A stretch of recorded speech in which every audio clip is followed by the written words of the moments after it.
விடுதலை விடுதலை விடுதலை, வார்த்தையினால் விடுதலை விடுதலை, வார்த்தையினால் விடுதலை, தொழுகையினால விடுதலை விடுதலை விடுதலை விடுதலை, இன்னைக்கு விடுதலை விடுதலை விடுதலை விடுதலை விடுதலை விடுதலை, இன்னைக்கு விடுதலை விடுதலை விடுதலை.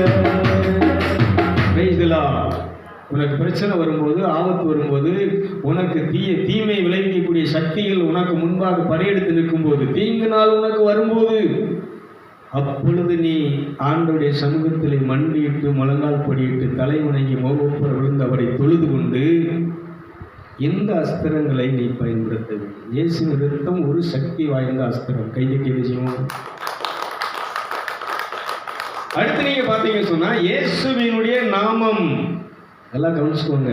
வானத்தின் கீழெங்கும் பூமியின் மேலெங்கும் மனிதன் ரட்சிக்கப்படுகிறதற்கு, விடுவிக்கப்படுறதுக்கு இந்த இயேசு கிறிஸ்துடைய நாமமே இல்லாமல் வேறொரு நாமம் என்ன செய்யல. அப்போ எப்போ நமக்கு கஷ்டம் வருதோ, வலி வருதோ, எப்போ நம்ம உடல்ல நமக்கு விரோதமான வியாதிகள் செயல்பட ஆரம்பிக்கோ, இந்த நோய்கள்லாம் என்னது? சாத்தானுடைய கிரியைகள். உன் பாவம் மன்னிக்கப்பட்டது, நீ எழுப்பி நட. ஒரு கூனி 38 வருஷமா நிமிர முடியாத ஒரு கூனி இருக்கா, அவள் பாவத்தை மன்னிச்சு அவள் நீ நிமிர்ந்து நடங்கிறார், அவள் நிமிர்ந்து நடக்கிறார். அதனால இந்த பாவத்தை மன்னிக்கக்கூடிய, கழுவக்கூடிய ஒரு ஆற்றல் சக்தி எதுக்கு இருக்கு, யாருக்கு இருக்குன்னு சொன்னா இந்த இயேசு சிந்திய ரத்தத்துக்கு இருக்குது. நல்லா கைது. ஒன்று பாவிய என்ன பலவற்றைய உங்களை சொன்ன நீ சண்டைக்கு என்ன பலவற்றையாகிய என்னை பரிசுத்தவாட்டியாக, பரிசுத்தவானாக, கடவுளுக்கு முன்பாக நீதிமானாக நிறுத்துவது இந்த இயேசு ரத்தம் என்று சொல்றார். அழகா எழுதுறார். நம்மளை எப்படி கொண்டு இந்த ரத்தம் நிறுத்தலாம் சொல்லுங்க? கடவுளுக்கு முன்னால் நிற்க முடியாத நம்ம எப்படி நிறுத்தலாம் சொல்லுங்க? அப்போ இந்த ஆவிக்குரிய வாழ்க்கையை நீங்க என்ன செய்யணும்னா உட்காரணும். உங்க பிரச்சனை நேரத்தில் நீ தான் உட்காரணும். உனக்கு வலி வந்தா நீ தான் உட்காரணும். பசி வந்தா நீங்க தானே சாப்பிடுவீங்க. பிரதர் எனக்கு வயிறு பசிக்கு, நீங்க சாப்பிடுங்க, எனக்கு வயிறு நிறைஞ்சிடும், பசி இருக்காதுன்னு சொல்லுவீங்களா? அது மட்டும் நான் என்ன செய்வேன்? குலைச்சு என்ன செய்வேன்? உள்ள தட்டுவேன், கொட்டுவேன். அதுக்கு மட்டும் நான் சாப்பிடணும், என் வயிறு நிறையணும். ப்ரேயர் பண்ணதுக்கு மட்டும் நீங்க என்ன செய்யுங்க?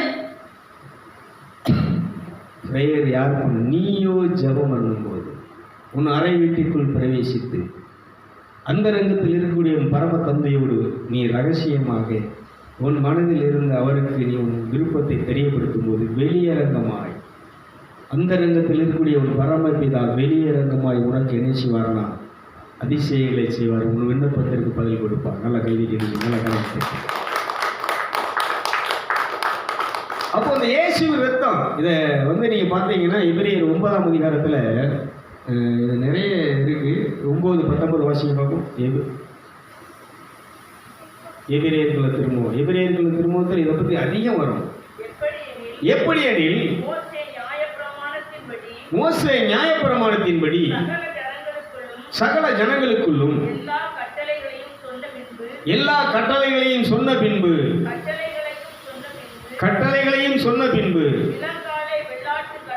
இளங்காலை வெள்ளாட்டுக்கடா இவைகளின் இரத்தத்தை தண்ணீரோடும் சிவப்பான ஆட்டு மயிரோடும் ஈசோப்போடும் கூட எடுத்து புஸ்தகத்தின் மேலும் ஜனங்கள் எல்லோர் மேலும் தெளித்து தேவன் கட்டளையிட்ட உடன்படிக்கையின் இரத்தம் இது என்று சொன்னார். இவ்விதமாக கூடாரத்தின் மேலும் ஆராதனைக்குரிய சகல அந்த பலி பொருட்கள் மேலும் பனிமுட்டுகள் மேலும் இரத்தத்தை தெளித்தான். நியாயப்பிரமாணத்தின்படி கொஞ்சம் குறைய எல்லா இரத்தத்தினாலே சுத்திகரிக்கப்படும். நல்லா கவனிச்சுக்கோங்க. ஒரு மனுஷனை சுத்திகரிக்கிறதா இருந்தாலும் சரி, அந்த காணிக்கை பொருட்களை சுத்திகரிக்கிறதா இருந்தாலும் சரி, கடவுளுக்கு நாம் வழிபாடு செலுத்துகிற தொழுகை செய்கிறதற்கு நம்மளை பரிசுத்தப்படுத்துகிறதா இருந்தாலும் சரி, அங்கே எதை பயன்படுத்தணும்னு சொன்னால் இரத்தத்தை பயன்படுத்த நம்முடைய மனசாட்சியை சுத்திகரிக்கிறது. நம்முடைய செத்த மனசாட்சியை சுத்திகரித்து கடவுளுக்கு வழிபாடு செலுத்துகிறதற்கு ஆராதனை செய்யும் நம்முடைய ஆசாரியர்களாக நிலைநிறுத்துகிறது எது என்று சொன்னால் இந்த இயேசுவினுடைய இரத்தம். நல்லா கையை கேட்கும், நல்லா கரெக்ட். இது என்னைக்காவது பயன்படுத்தியிருக்குமா சொல்லுங்க. ஹலோ நீதிபதி அவர்களே, உங்கள்கிட்ட தான் கேட்குறேன், யாராவது பயன்படுத்திருக்கீங்களா? எப்படி உனக்கு விடுதலை வரும்? இந்த நிகழ்ச்சியை பார்த்து கொண்டு இருக்கிற, ஜெபக்கூட்டத்துக்கு போகிற, ஜெபம் பண்ணுற, கோயிலுக்கு போகிற, புண்ணிய ஸ்தலங்களுக்கு போகிற, திருச்செந்தூருக்கு, பழனிக்கு, வேளாங்கண்ணிக்கு, புளியம்பட்டி, அந்தோனியார், இன்னும் பல புண்ணிய ஸ்தலங்களுக்கு போகிறவங்கள்ட்ட நான் கேட்குறேன், அது எதுக்கு போகிறீங்க? மத வழிபாடு. அவளும் போகிறான், நானும் போகிறேன். இப்போ நிறைய பேர் காவி உடை உடுத்தி இப்போ வேளாங்கண்ணிக்கு இணைச்சிடறாங்கன்னா, மாலையில் போட்டு இணைச்சிடறாங்கன்னா பயணம் போகிறாங்க.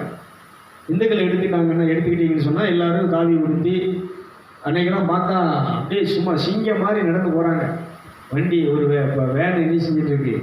இவங்க நடந்து போகிறத பார்த்தா அந்த மாலை போட்டிருக்கிறதுக்கும் அந்த காவி ட்ரெஸ்ஸுக்கும் என்ன கிடையாதுன்னா சம்மந்தமே இல்லை. அந்த மாதிரி என்ன செய்கிறாங்கன்னா அடிக்க போகிற மாதிரி போகிறாங்க. ஆனால் இந்த பைபிள் சொல்லுகிறது மௌனமாக. ஏசாயா தீர்க்கதரிசி புஸ்தகம் 53வது அதிகாரம் 7ஆம் வசனத்தை பார்த்தீங்கன்னு சொன்னால், கத்தாத செம்மறி போல அவர் வாய் பேசாமல் மௌனமாய் அவர் கடந்து சென்றார். வாசிங்க பார்ப்போம். அவர் நெருக்கப்பட்டும் ஒடுக்கப்பட்டும் இருந்தார், ஆனாலும் அவர் தம்முடைய வாயை அவர் திறக்கவில்லை. அடிக்கப்படும்படி கொண்டு போகப்படுகிற ஒரு ஆட்டுக்குட்டியை போலவும், தன்னை மயிர் கத்தரிக்கிறவனுக்கு முன்பாக சத்தமிடாதிருக்கிற ஆட்டை போலவும் அவர் தம்முடைய வாயை திறவாதிருந்தார். நல்லா கவனிச்சுக்கோங்க. ஆலயத்துக்கு போகிறவங்க, புண்ணிய ஸ்தலத்துக்கு போகிறவங்க இப்படி தன்னுடைய உடலில் ஒடுக்கி குடும்ப வாழ்க்கையை விட்டு காவி உடைகளை உடுத்தி இந்த வழிபாடுகள் பண்ணுறவங்க, வழிபாடு செலுத்துகிறவங்க முதல்ல என்ன செய்யணும் தெரிஞ்சுக்கணும். உன்னுடைய ஐம்புலன்களை நீ அடக்கணும், ஒடுக்கணும். கடவுளுக்கு முன்னால் போகும்போது உன் இஷ்டப்படி வாயில் எதையாவது என்ன செய்யக்கூடாது, பேசிடக்கூடாது. அப்போ ஆலயத்துக்கு வர்ற நாம், வழிபாடு செலுத்துகிற நாம், ஆண்டவரை ஆராதிக்கிற நாம் என்ன செய்யணும்னு சொன்னால், நம்ம இஷ்டத்துக்கெல்லாம் நம்ம வாயில் வந்ததெல்லாம் வார்த்தைன்னு என்ன செய்யக்கூடாது, பேசக்கூடாது. அதான் பிரசங்கில 5:1-2 சொல்லுவோம்.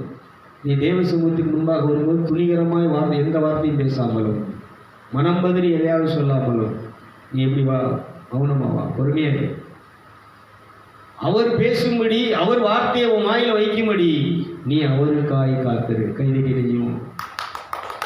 இதைத்தான் அப்போஸ்தலர் பணி 8ஆம் அதிகாரத்தில் மந்திரி என்ன செய்வார்னா ரதத்தில் போயிட்டு இருப்பாங்க. ஆவியானவர் பிலிப்புகிட்ட பேசுவார், நீ இப்போ அவன் ரதத்தில் ஓடி போய் ஏறிக்கோ. அவன் என்ன செஞ்சிருக்கிறான், மந்திரி என்ன செஞ்சிருக்கிறான், இந்த ஏசாயா தீர்க்கதரிசி புஸ்தகம் இதே 57வது அதிகாரம் 53வது அதிகாரம் 7வது வசனத்தை வாசித்துட்டு இருக்கிறான். அதுக்கு விளக்கம் தெரியாமல் உட்கார்ந்துட்டு இருக்கிறான். அதுக்கு போய் நீ விளக்கம் சொல்லுன உடனே அதை படிச்சுட்டு அவர் என்ன செஞ்சுட்டு இருக்கிறார், இதுக்கு விளக்கம் தெரியலையே.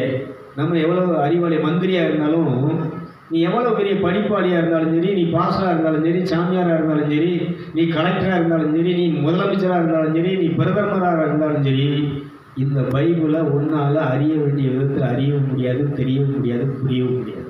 நீ வாத்தியாராக இருக்கலாம், நீ ஒரு காலேஜ் லெக்சராக இருக்கலாம், நீ பைபிளை படிக்கத்தான் உனக்கு முடியுமே தவிர இதனுடைய உண்மையான ஆழங்களும் அர்த்தங்களும் உனக்கு புரியாது. கைதிகள் பார்ப்போம். அப்போ இந்த அரிமந்திரியா, இந்த மந்திரி என்ன செய்றாருன்னா, அந்த ரதத்தில் போயிட்டு இருக்கும்போது இதை படிச்சுட்டு போறாரு. ஆவியானவர் சொல்றாரு, இந்த ஏசாயா தீர்க்கதரிசி புஸ்தகம் 53ஆம் அதிகாரத்தை அவன் என்ன செஞ்சுட்டு இருக்கிறான், படிச்சுட்டு போயிட்டு இருக்கிறான், நீ போய் அவனுக்கு விளக்கம் சொல்லுங்கிறாரு. இந்த பிலிப்பு என்ன செய்றாங்க, ரதத்தின் மேல் ஏறி கொண்டு போய் இதை படித்து தேறி இதுக்கு அர்த்தம் விளக்கம் தெரியுமான்னு கேட்குறாரு. தெரியல, யார் சொல்லுவான்னு பார்த்துட்டு இருக்கிறேங்க, வா நான் சொல்கிறேன்னு சொல்லி இந்த இயேசுவானவர் மண்ணிலே பிறந்து ரத்தம் சிந்தி இந்த திருச்சபையினுடைய பாவங்களை கழுவி, உன் பாவத்தை, இந்த மனுக்குலத்தில் இருக்கக்கூடிய அத்தனை பேருடைய பாவத்தையும் கழுவி உன்னை பத்தினியாக கடவுளுக்கு முன்பாக நிறுத்தக்கூடிய இரத்தம் இந்த இரத்தம்.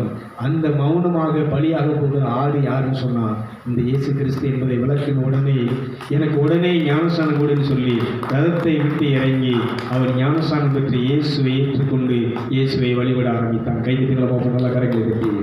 இதைத்தான் விவேகானந்தர் சொல்றார், இயேசு கடவுளே, அவர் மனிதனாக அவதரித்தார். இயேசுவை விட உயர்ந்தது என்று எண்ணி ஒரு கடவுளை நீ எண்ணி செய்து விடாதே. நீங்கள் வணங்க முயலும் போது உங்கள் முயற்சிகள் எல்லாம் பாழாகிவிடும். இயேசுவை தவிர வேற எதையாவது கடவுளை, மனு அவதாரங்களை, சூரியனை, பிரபஞ்சத்தை இல்லை மற்ற எதையாவது நீ வழிபட முயற்சி செய்தால், வழிபட்டால் உன்னுடைய முயற்சிகளை எல்லாம் என்ன செஞ்சிடும்? வேஸ்ட்டு. நீ பண்ண எல்லா பிரயாசமும் வேஸ்ட்டு. நீ காவி உட உடுத்தி, நீ மாலை போட்டு, நீ நடந்து போய், நீ கோயிலில் போய் அந்த குல தெய்வங்களை, நீ உனக்கு பிடிச்ச சாமிகளை நீ உண்டாக்குன சாமி, இது பூரா நீ உண்டாக்குன சாமி. கடவுள் உண்டாக்குன சாமி கடவுள் யாருன்னு சொன்னா இந்த இயேசு கிறிஸ்து ஒருவர் மட்டுமே. நல்ல கைதிகளை பார்ப்போம். இவர் தான் கடவுளை என்ன செஞ்சாரு? அவர் உண்டாக்கி, நானே கடவுள், நானே உனக்கு தெய்வம், வழிபாட்டுக்குரியவர் நான் மட்டுமே, ஆராதனைக்கு தகுதியான தெய்வம் இயேசு மட்டுமே. அது மறுபடியும் சொல்றாரு பாருங்க, அது முற்றிலும் உங்கள் முயற்சிகள் எல்லாம் பாழாகின. பல தோற்றங்களாக விளங்கும் உருவங்களை, நல்லா சொல்கிறேன், பல தோற்றங்களாக விளங்கும் உருவங்களை வணங்குவது மனித குலத்துக்கு தீமை உண்டாக்கும். நீ உன் இஷ்டத்துக்கு ஒரு உருவங்களை, ஒரு சாமின்னு சொல்லி உன்னை உண்டாக்கி, சாணி எடுத்து இது பிள்ளையாருன்னு சொல்லி உண்டாக்கி அதில் சந்தனத்தை பூசி நீ கும்பிட்டுன்னு சொன்னால் உன் வீட்டுக்கு அது என்ன செய்யும்? தீமையை உண்டாக்கும், அழிவை உண்டாக்கும். அது சொல்கிற பாருங்க, உங்களுக்கு விளங்கும் உருவங்களை வணங்குவது மனித குலத்திற்கு தீமையை உண்டாக்கும். உங்களுக்கு முக்தி வேண்டுமானால் இயேசுவுடன் நெருங்கி தொடர்பு கொள்ளுங்கள். இயேசுவுடன் சும்மா கோயிலுக்கு போய் கையை தட்டிட்டு செவக்கொண்டு போய் என்ன செஞ்சாலையால இயேசுவுடன் நெருங்கிய உறவை, தொடர்பை வைத்துக் கொள்ளுங்கள். ஒரு அலையிலே சொல்லுங்களேன், கொள்ளுங்கள். ஏனெனில் உங்கள் எண்ணத்தால் என்னும் எந்த கடவுளையும் விட இயேசுவே மிக உயர்ந்த நிலையில் இருப்பவர். ஞானதீப புஸ்தகம் அதில் எழுதுகிறார். ஞானதீப புஸ்தகம் சுடர் 6 பக்கம் 304 305. ஆனால் நீ என்ன இந்த புஸ்தகத்தில் இது இருக்கா இல்லையான்னு போய் பாரு. பொய்யெல்லாம் சொல்லலை. இது விவேகானந்தர் சொல்கிறார். இந்து மத குரு, மதத்தினுடைய ஒரு குரு, இந்து மதத்தை தெய்வீக ஆன்மீகத்திற்குள்ளே வழிநடத்திய ஒரு மகா, ஒரு துறவி, ஒரு சன்னியாசி, இயேசுவின் இரத்தத்தால் கழுவப்பட்ட ஒரு நீதிமான், இயேசுவின் இரத்தத்தால் புனிதமாக்கப்பட்ட ஒரு புனிதர் இந்த விவேகானந்தர் சொல்லுகிறார். இந்த விவேகானந்தர் பகிரங்கமாக இதை நினைக்கிறாருன்னா எழுதுறாரு, நீ வேற எந்த உருவத்தையும் கும்பிட்டனா அது உனக்கு அழிவை உண்டாக்கும். உன் இஷ்டத்துக்குள்ள நீ உருவத்தை உண்டாக்கி நீ நினைச்சாத வழிபடாது. ஏன்னா உன்னை பத்தினியாக அந்த படைச்சவருக்கு முன்னால் நிறுத்துகிற ஒரே ஒரு சக்தி யாருக்கு உண்டுன்னு சொன்னால் இந்த இயேசுக்கு, இந்த இயேசு இரத்தத்துக்கு மட்டும் உண்டு. நல்ல கைதிக்கு நிச்சயம் இதை இந்த இயேசுவானவர் இன்னைக்கு உனக்காக எனக்காக பரிந்து பேசி, இவர்களை என் இரத்தத்தால் நான் புனிதமாக்கி விட்டேன். இந்த 5 பேருக்கு புருஷனாக இருந்தவளை நான் இப்பொழுது உம்முடைய வார்த்தையினாலே, நீர் என் வாயில வைத்த வார்த்தையினாலே இவளை என்ன செய்து விட்டேன். இந்த பாவத்திலிருந்து இவளை நிவர்த்தி செய்து இப்பொழுது பரிசுத்தமாக்கி உன்னை வழிபடுகிறதற்கு, என்னை அறிவிக்கிறதற்கு இவளை என் ஊழியக்காரியாக நான் நியமித்து விட்டேன். கைதிகளை பார்ப்போம். நல்லா கரெக்ட். அதனால தான் நான் என்ன செய்கிறேன், மதத்துக்கு எனக்கு என்னங்க, எனக்கு என்ன உங்களுக்கு விரோதமா, சாமியாருக்கு எனக்கு என்ன பகையா, இந்த பாஸ்டர்மாருக்கும் எனக்கு என்ன விரோதம். நிறைய பேர் சொல்கிறாங்க. அந்த மேரேஜஸில் கூட சொன்னாங்க, அங்கே ஒரு பொண்ணு ஊழியக்காரி சொன்னாலாம், என்ன பிரதர் இப்போ கடுமையாக கோபமாக பேசுகிறாரு, இந்த ஊழியக்காரங்களெல்லாம் இப்படி பேசுகிறாரு, ஊழியக்காரங்களுக்கு எனக்கு என்ன பொடி தராரா? சொல்லுங்கள். ஒரே ஒரு வெறி வயராக்கணும்னா இந்த இயேசுவை கொடுக்க வேண்டிய விதத்தில் நீ கொடுக்கல. உன் பொழப்புக்காக தேவைக்காக நீ என்ன செஞ்சுட்டு இருக்கிற?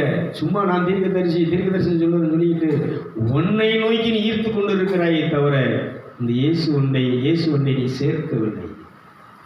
ஜெபமலைக்கு வா, ஜெப கோபுரத்துக்கு வா, அங்கே என்ன இருக்கு? இயேசு கல்வாரியின் சிலுவை அண்டைவா. சிலர் குதிரைகளை குறித்தும் ரதங்களை குறித்து மேன்மை பாராட்டுகிறார்கள். நானும் சிலுவையில் அடிக்கப்பட்ட என் ஆண்டவராக இயேசு கிறிஸ்துவை மேன்மை பாராட்டுகிறேன். கைதட்டிங்க பார்ப்போம். பைபிள் உண்மையான தேவ ஊழியர் சொல்ல வேண்டிய செய்தி என்னவென்றால், ஏன்டவன்னு சொல்லக்கூடாது. இந்த ராசு டெய்லி வந்து காலையில் ஜெபம் பண்ணிட்டு எனக்கு ஜெபம் பண்ணும்பா, ஏகவா நான் இதைத்தான் போதிச்சிட்டு இருக்கேன். இன்னைக்கு நான் உனக்கு தலையில் கை வச்சு ஜெபம் பண்ணி விட்டான்னு சொன்னால் நான் போதிக்கிறதுக்கு தகுதி இல்லாது. ஒழுங்காக வந்து தொழுகை பண்ணு, நீ ஜெபம் பண்ணிட்டு போ. உனக்கு மனசில் உள்ள பிரச்சனையிலையும் அதை கடவுள்கிட்ட சொல்லிட்டு போ, கடவுள் நிவர்த்தியாக்குவார்.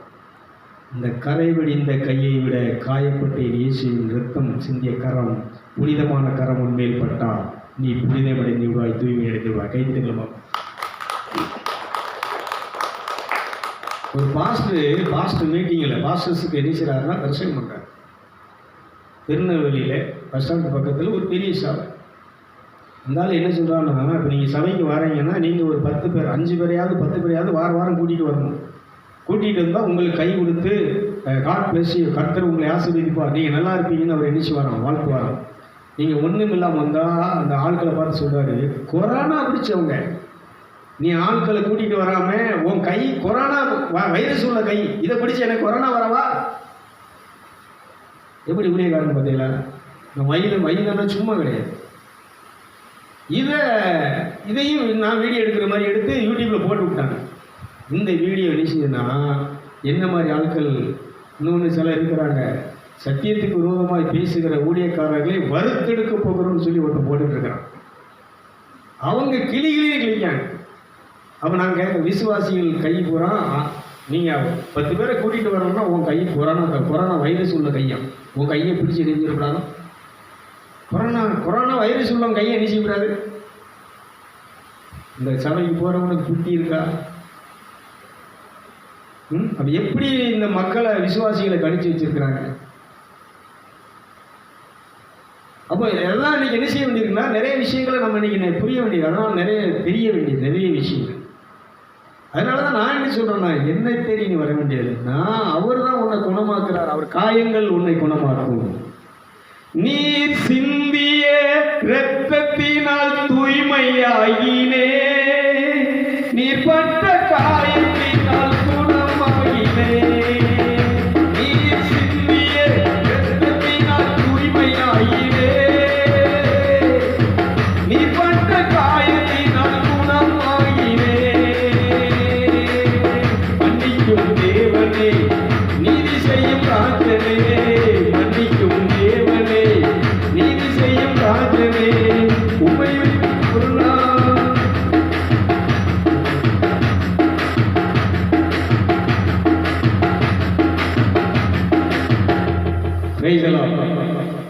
நீர் சிந்திய ரத்தத்தினால் தூய்மையாகினேன், பத்தினியாகினேன். நல்ல வேடு பைபிளில் அது.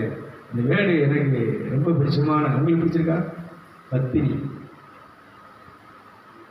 ஒரு பாவிய பலவற்றாகிய என்ன வேதம் என்ன சொல்றது தெரியுமா? உங்களை சொன்னால் உங்களுக்கு கோபம் வந்துடும். அதனால தான் என்ன சொல்கிறேன், பலவற்றாகிய எண்ணெய் பத்தினியாக பரிசுத்தவானாக தேவனுக்கு முன்பாகவும் உங்களுக்கு ஊழியக்காரனாகவும் இந்த மேலே உட்கார வச்சிருக்க. ஒரு கைதிரிகள் அந்த ரத்தத்துக்கு நல்லா கைதிரிகள். இதை அறிவிக்கிறதுக்கு தான் நான் ஊழியக்காரனா என்ன செஞ்சிருக்கிறேன்னா அழைக்கப்பட்டிருக்கிறேன். இதை சொல்றது தான் சுவிசேஷம்னா. இதுதான் சுவிசேஷம். இந்த சுவிசேஷம் தான் பிலிப்பு என்ன செய்கிறாருன்னா அந்த மந்திரிக்கு சொல்கிறார். நல்லா கவனிச்சுக்கணும்.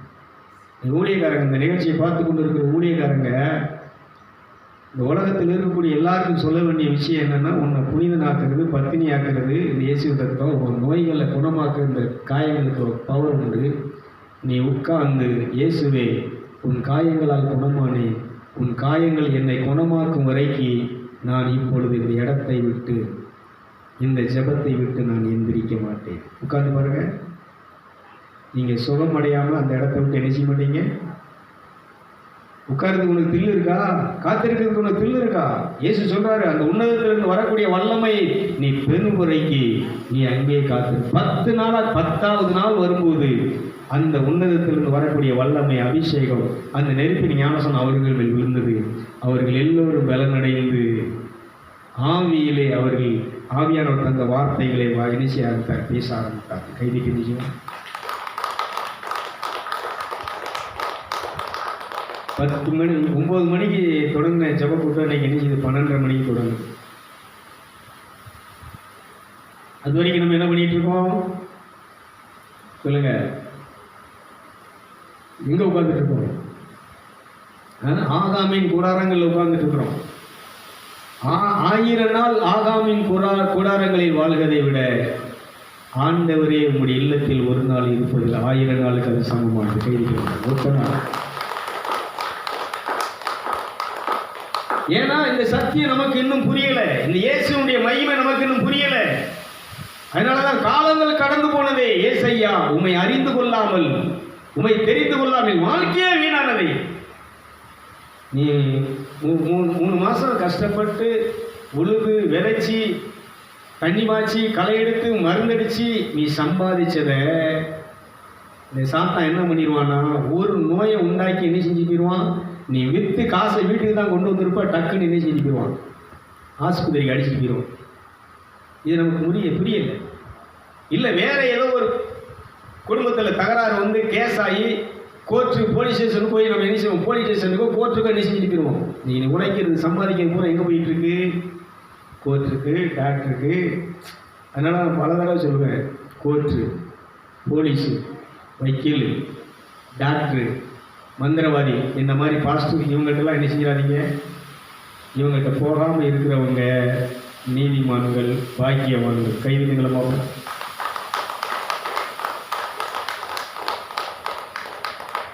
ஏன்னா நாங்கள் என்ன சொல்லுவோம், உனக்கு இப்படி ஒரு பிரச்சனை இருக்கு, தீர்க்கதரிசன ஆவியானவர் சொல்லுகிறார். சின்னத்தாய் உன் வீட்டில் என்ன செஞ்சிட்டு இருக்கு, கருப்பா ஒரு உருவம் இருக்கிறது. மாரியம்மாள் உனக்கு என்ன செய்திருக்கிறார், செய்வனை செய்திருக்கிறார். நீ 7 வாரம் இந்த சபைக்கு நீ என்ன செய்ய வேண்டும், நீ உன் பொருத்தனை இதை நிறைவேற்றினால் ஒரு பொருத்தனை காணிக்கை செலுத்த வேண்டும். அப்படியானால் இது தெரிந்துவிடும். இதான் இன்னைக்கு நடந்துட்டு இருக்கு, இந்த பஞ்சாயத்து நடக்கு. அப்போ அந்த ஏசு எதுக்கே ரத்தம் சிந்தினார், ஏசு எதுக்கு அந்த மனுஷன் அந்த உலகத்துக்கு வந்தார், ஏசு எதுக்கு பாடுபட்டாரு? என்ன சொல்லணும், உனக்கு பிரச்சனை இருக்கு, உண்மைதான். அந்த பிரச்சனையை தீர்க்கிறதுக்கு இயேசுவோட ரத்தம் இருக்கிறது, இயேசுவின் தழும்புகள் இருக்கிறது. கைதிகளை பார்ப்போம். இதே டாக்டர்கிட்ட போன என்ன செய்வாரு, இது ரொம்ப சிவியராக இருக்கு, உடனே இதை ஆப்ரேஷன் பண்ணணும். இந்த கண்ணை உடனே ஆப்ரேஷன் பண்ணாலும் அவன் கண் பார்வை வீரும். 1 லட்ச ரூபா என்ன செஞ்சுட்டு வா. என்ன ராணி சிஸ்டர் கேட்கா, உங்களுக்கு சொன்னாங்களா அவங்க இடுப்பை வெட்டுறதுக்கு?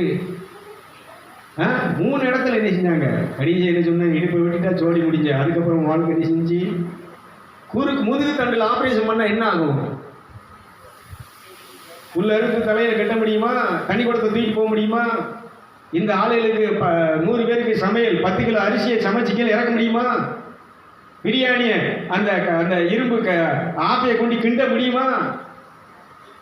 ஒரே வார்த்தை சொன்னேன், கடவுள்கிட்ட சரணாகதி அடை, கடவுளால் ஆகாத ஒன்றும் இல்லை. நம்ம எல்லாரும் சேர்ந்து தான் ஒரு ஞாயிற்றுக்கிழமை ஜெபம் பண்ணோம்.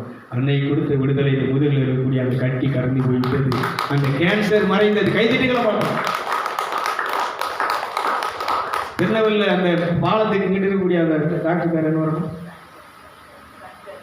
சங்கர், அவர் தான் சொன்னார், இது திருவனந்தபுரம் தான் போகணும், அங்கே ஆப்ரேஷன் பண்ண. இங்கே ராமலிங்காபுரம் அந்த வைத்தியர்கிட்ட போய் இந்த காலுகையை கெட்டுதவிட்ட போய் அவர் 3 மாதம் வைத்தியம் பண்ணி முடியாது. அப்புறம் நம்ம சாமுவேல் டாக்டர் நாடார் அங்கே போனோம், அவர் ஒரு 3 மாதம் பண்ணிவிட்டு இங்கே சரியாகாது திருவள்ளுவர் போய் எழுதிட்டாரு, அங்கே கொடுத்தாரு. அங்கே போனால் அவர் சொல்கிறாரு, திருவள்ளுவர் போய் முதுகை வெட்டி ஆப்ரேஷன் பண்ணிட்டார். உன் லைஃப் முடிஞ்சுமா, ஆப்ரேஷன் பண்ணதோடு உன் லைஃப் முடிஞ்சு அப்படின்னு. அப்போ என்ன பண்ணணும், ஆண்டவன் இடத்துல நீ நேசி. இந்த உட்காந்துருக்கா, எத்தனை வருஷம் ஆச்சு, அதை சொல்லி எத்தனை வருஷம் ஆச்சு?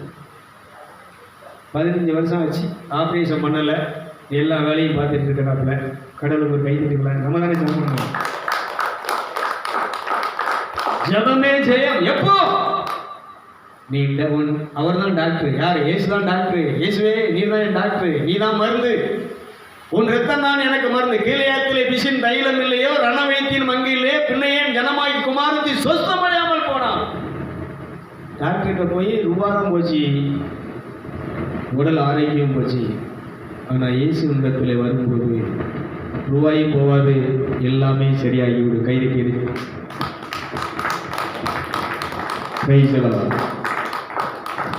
நீ நல்லா கவனிக்கணும். ஒரு விஷயத்தை நம்ம மறுபடியும் பதிவு பண்ணணும். யாருக்கெல்லாம் போகக்கூடாது? கோர்ட்டுக்கு என்ன செய்யக்கூடாது? போலீஸ் ஸ்டேஷன் என்ன செய்யக்கூடாது? மந்திரவாதிக்கு என்ன செய்யக்கூடாது? டாக்டர்கிட்ட என்ன செய்யக்கூடாது? வக்கீல்கிட்ட என்ன செய்யக்கூடாது? பாஸ்டர், சாமியார்,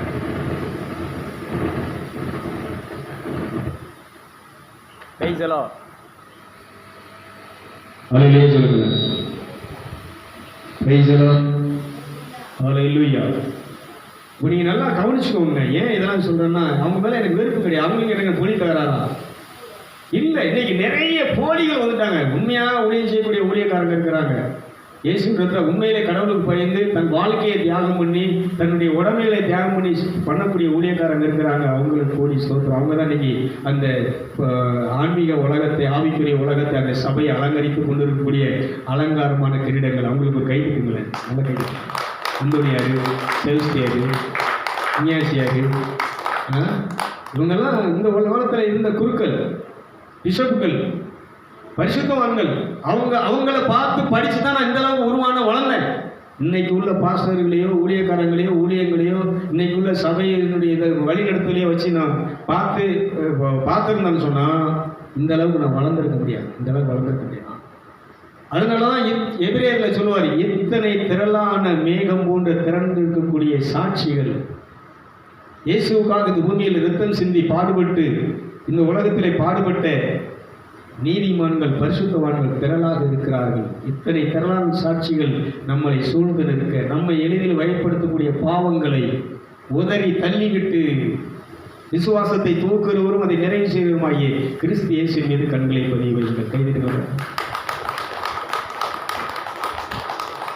அதனால எனக்கும் அவங்களுக்கு என்ன கிடையாது. மேரிசி சொன்னாங்க, எதுக்கு இந்த பாஸ்டர்கள் இது பண்ணி எனக்கு என்ன அதுக்கான ஊழியக்காரன் தான் இல்லை.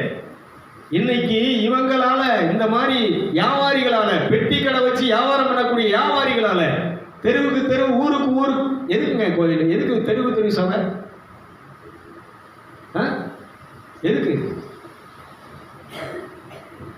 எல்லாமா கூட டக்குன்னு நினைஞ்சலாம். எனக்கு பைபிள் தெரியும், நான் எல்லாம் ஆர்மியில் நிறைஞ்சிருக்கேன். டக்குன்னு நீங்கள் உங்கள் வீட்டில் கூட நினைஞ்சலாம், ஒரு சபையை ஆரம்பிச்சிருக்கலாம். இப்படி தான் ஆரம்பிச்சுட்டு இருக்காங்க.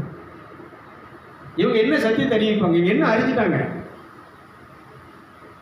இதெல்லாம் என்னது? நம்ம ஒரு காணிக்கை கொடுக்குறோம். இவங்க ஒரு மாதம் இந்த சபைக்கு ஒரு 5000 ரூபா காணிக்கை கொடுக்காங்கன்னா உடனே இந்த 5000 ரூபாய் பிரதருக்கு எதுக்கு கொடுக்கணும்? நம்ம என்ன செய்வோம்னா ஒரு 10 பேரை வச்சு என்ன செய்வோம், ஒரு ஊழியக்காரனை கூப்பிட்டு நம்ம வீட்டில் வச்சு என்ன செய்வோம், ஒரு சபை நடக்கும். உங்கள் ஊரில் நடத்தலையா? ரங்கசனத்தில் நடக்கலையா? ஒரு பொம்பளை நடத்தலையா? ஊழியக்காரியா? இந்த ஊழியக்காரி அழைக்கப்பட்டிருக்காளா? இல்லை படிச்சிருக்காளா? இல்லை கேட்குறேன். இப்படி தடுதலையில் என்ன செஞ்சுட்டு சொன்னால் சபையில் கூட்டங்களை நடத்திக்கிட்டு மக்கள் என்ன அங்கே ஒரு 10 பேர் 50 பேர் 20 பேர் கூட்டி உட்கார வச்சுட்டு என்ன செஞ்சுட்டு இருக்கு? இந்த கிறிஸ்தவத்தையே கேவலப்படுத்தி அவமானப்படுத்தி கொண்டு. இதைத்தான் நான் வைவேன், இதைத்தான் நான் என்ன செய்யறேன்னா கண்டிக்கிறேன். உண்மையிலே உன் வாழ்க்கையை அர்ப்பணிச்சு குடும்பத்தை நீ வெறுத்து ஒதுக்கி கடவுளே தஞ்சம், கடவுளுக்காகத்தான் வாழப்போறன்னு சொல்லி எல்லாத்தையும் திறந்து விட்டு கடவுளுடைய இந்த சுவிசேஷத்திற்காக நீ மறிக்க தயாராக இருக்குன்னு சொல்லி நீ ஊழியக்கார உன் காலை என்ன செய்யலாம், பணிந்து என்ன செய்து கொள்ளலாம். லேலியா. அதனால மேரி சிஸ்டர் அவங்களுக்கு தவறு மெசேஜை கொடுங்க, இந்த செய்தியை போட்டு கொடுங்க. எனக்கு ஊழியக்காரங்க மேலாம் என்ன கிடையாது, யார் மேலே. ஏன்னா அவங்க என்ன என் முதலே அவங்க சாப்பிட்டு இருக்கிறாங்க, இல்லை ஏன்ட்ட உள்ளதே அவங்க இல்லை, ஒன்றும் கிடையாது. ஊழியக்காரங்களுக்கு எனக்கு என்ன இருக்குது?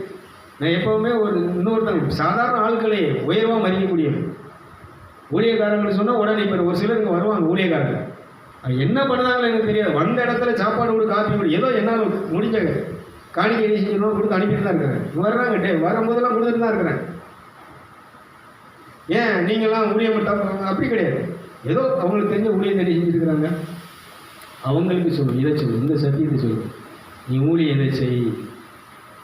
ஒருத்தர் வீடு வீடாக போவார், அந்த வாசகர்கள் பக்கத்துக்கு வருவார். வந்தால் அங்கே தங்கிட்டு தூங்கி சாப்பிட்டுட்டு ஏதாவது கொடுத்தா வாங்கிட்டு போயிட்டு வரேன். அப்போ அவருக்கு சொல்லுவேன், நீங்கள் வீடு வீடாக போகிறது நல்லது. ட்ராக்ஸ் வெறும் ட்ராக்ஸை கொடுக்கறதுனால ஒன்றும் இல்லை. இந்த இரத்தம் என்ன செய்கிறது, இந்த நாமம் என்ன செய்கிறது, இயேசு ஒருத்தரால் தான் உனக்கு என்ன உண்டு. அப்போ நீ இயேசுவின் பாதத்தில் என்ன செய்யணும்? காத்துரு. நான் சொல்றதே என்னன்னா காத்துரு. உங்களுக்கும் சொல்றது என்னன்னா நீங்க காத்துருங்க. உனக்கு பிரச்சனை நேரத்தில் உட்காரு, அந்த பிரச்சனையை தீர்க்க உம்மால் முடியும். நீ தீர்க்கும் மட்டும் நான் அந்த இடத்தை விட்டு என்ன செய்ய உண்மை என்ன செய்ய மாட்டேன் சொல்லுங்க. என் மகனை நீ குணமாக்காமல் உன்னை விடமாட்ட, துரத்தி துரத்தி என்ன செஞ்சுட்டு இருக்கிறார் சொல்றாருங்க. பிள்ளைகளுக்கு நாய்களுக்கு போட முடியாதே அப்படிங்கிறார்.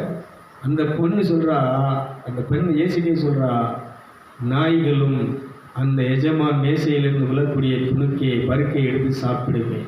அவள் விசுவாசத்தை கண்டு அவள் மகனை குணமாக்கினார். கைதிகள் இரத்தஞ்செயம், இயேசுவின் இரத்தஞ்செயம். நான் இரத்தத்தில் மறைந்துள்ளேன், இயேசு இரத்தத்தில் மறைந்துள்ளேன், இயேசு இரத்தத்தில் மறைந்துள்ளேன். தீங்கு என்னை அணுகாது,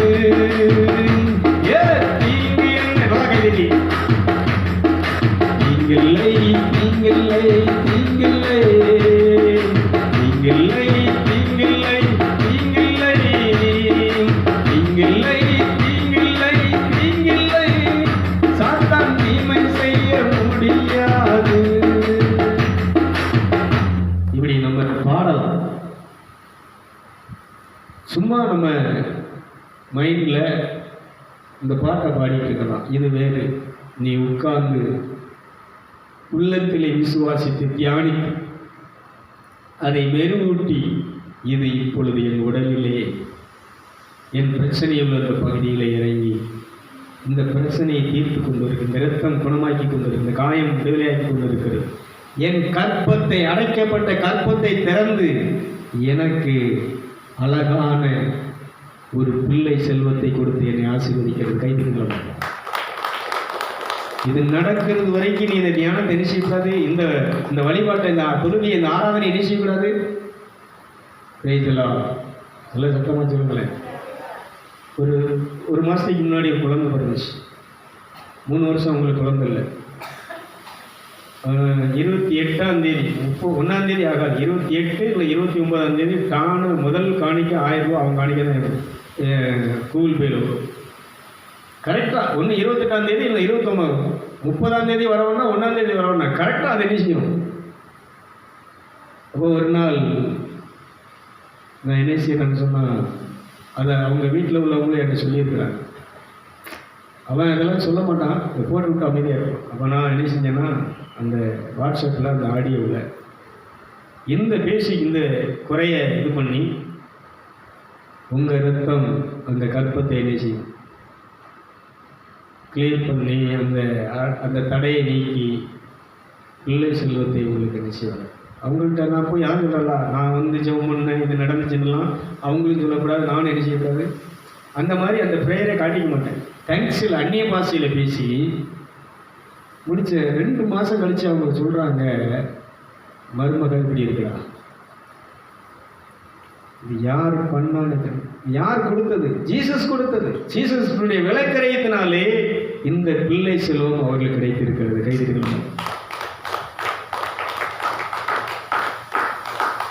நான் ஒரு இது என்ன செய்ய, ஆண்டவரே நீர் என்னுடைய வார்த்தையை என்ன செய்ய சொன்ன மாதிரி இதுவரைக்கும் என்னை மகிமைப்படுத்தினீர், இப்பவும் மகிமைப்படுத்தினீர், ஸ்தோத்திரம். அவ்வளோதான்.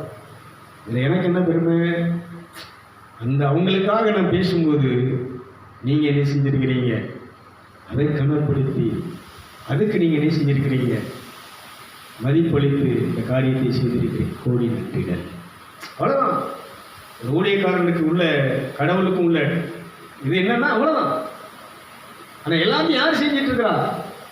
அவ இந்த கற்பத்தை அடைப்பை தொடர்ந்து அந்த கற்பத்தில் அந்த இதை உண்டாக்கக்கூடிய ஆற்றல் சக்தி யாருக்கு இருக்குன்னு சொன்னால் இந்த இயேசுவின் ரத்தத்துக்கு இருக்கு. நான் எப்போவுமே யாருக்கு ஜெபம் பண்ணாலும் என்ன செய்வேன், இவங்களை மேன்மைப்படுத்தவும் உயர்த்தவும் ரட்சிக்கவும் ஆசீர்வதிக்கவும் நீர் பெருமலை விடத்திற்கு ரத்தம் சிந்திருக்கிற இயேசுவே அது வீண் பகவில்லை, இது உங்களுக்கு என்ன செய்யட்டும். கவனிச்சிருக்கீங்களா? யாருக்கு ஜெபம் பண்ணாலும் என்ன சொன்னாங்க கவனிச்சிருக்கீங்களா? இந்த வார்த்தை, இந்த வார்த்தையை யூஸ் பண்ணாமல் நான் என்ன செய்ய மாட்டேன். என் பிரேயர் இருக்காது. யார் வீட்டுக்கு என்ன பண்ணாலும் சரி, இவங்களை மேன்மைப்படுத்த உயர்த்த ரட்சிக்க இவங்க குறைகளை நிறைவாக்க நீர் பெருமலை விடுத்திருக்கிறீர். உம்முடைய விலையினால் விளக்கரையினால் இவர்கள் மேன்மை அடைவார்களாக இவர்கள் இந்த குறையிலிருந்து நிவர்த்தி ஆவார்களாக, இவருடைய தேவைகள் சந்திக்கப்படுவதாக. இதுதான் என் பிரேயர். சும்மா நான் ஜெபம் பண்ணேன் எல்லாம் இல்லை. அவர் இந்த வார்த்தையை ஏன்னா அவங்க மனசுல அதை பதிய வைக்கணும், இந்த குடும்பத்தார் அதை அறியணும். இந்த சபைக்கு வரக்கூடிய இந்த தூயாவி திருத்தலத்துக்கு வரக்கூடியவங்க இதைத்தான் மைண்ட்ல வச்சிருக்கணும். இயேசுவின் ரத்தம் என்னை மேன்மைப்படுத்தி இருக்கிறது, இயேசுவின் ரத்தத்தினால் மேன்மை அடைந்திருக்கிறேன். இந்த அளவுக்கு நான் மேன்மையா இருப்பது, இந்த அளவுக்கு நான் குறையில்லாமல் இருப்பது, இந்த அளவுக்கு ஆரோக்கியமா இருப்பது, இந்த அளவுக்கு என் குடும்பம் சந்தோஷமா சமாதானமா இருப்பது இந்த இயேசு சிந்திய ரத்தம், இயேசுடைய பலி பாடுகள். கைதிட்டுகளை பார்ப்போம்.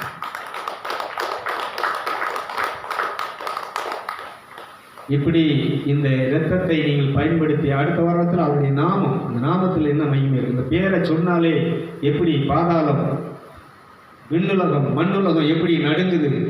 இந்த நாமத்தை எப்படி, இந்த ஞாபகத்தை பயன்படுத்தணும்னா நீ எந்த நிலையில் இருந்து பயன்படுத்தணும் அப்படிங்கிறத நம்ம அடுத்த வாரத்தில் பார்ப்போம். Praise the lord. அல்லேலூயா. இதுக்கப்புறம் உங்களுக்கு ஒரு போதகர் தேவையில்லை, ஒரு சபை தேவையில்லை. நீங்கள் யாராயிருவீங்க? இயேசுனுடைய ஆசாரியர்களாக, குருக்களாக, வழிபாடு செலுத்தக்கூடிய நீங்கள் கிறிஸ்துவ பத்தினியாக, தேவனுக்கு முன்பாக நிற்கக்கூடிய பத்தினியாக இருப்பீர்கள். பத்தினியாக நீங்கள் வாழ வேண்டும் என்று சொல்லி வாழ்த்தி ஆசீர்வதித்து இந்த நிகழ்ச்சியை நிறைவு செய்கிறேன். கைது